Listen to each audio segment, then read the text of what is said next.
This is Richard with Paranoid Productions. The game is The Church in the Darkness. Tell us a little about the game. Yeah, so The Church in the Darkness is a top-down action infiltration game set inside a religious cult in the 1970s with a story that changes every time you play. So you're trying to go into this place called Freedom Town down in South America. This group, the Collective Justice Mission, has built up.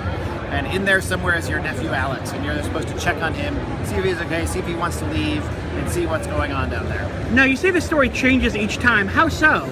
Yeah, so sometimes the cult leaders, Isaac and Rebecca Walker, sometimes they are sort of dangerous and apocalyptic. It's sort of the worst we've heard about cult leaders. But sometimes they just are, genuinely interested in an alternate way of living and building their own society and not hurting anybody, not hurting themselves. So you need to figure out which one it is, because you might decide, these guys seem really bad, I should go assassinate them.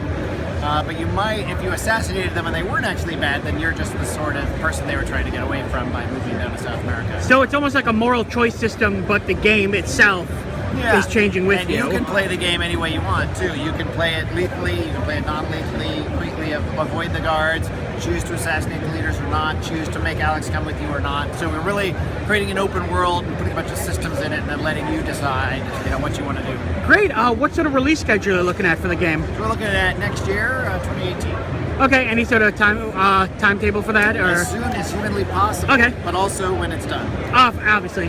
And finally, the big question, why should people buy and play The Church in the Darkness? Well, I think in a lot of games that have a bunch of moral choices and that stuff in them, you just sort of make the choices you want to make, and then the second time, you make the choices you don't want to make. But nobody wants to make the choices you don't want to make. So in this, you're making different choices the second time because the situation has changed, because it's a different version of the same game, and you get to see all sides of this story. Great. So once again, that's Richard for The Church in the Darkness. Thank you. Thank you.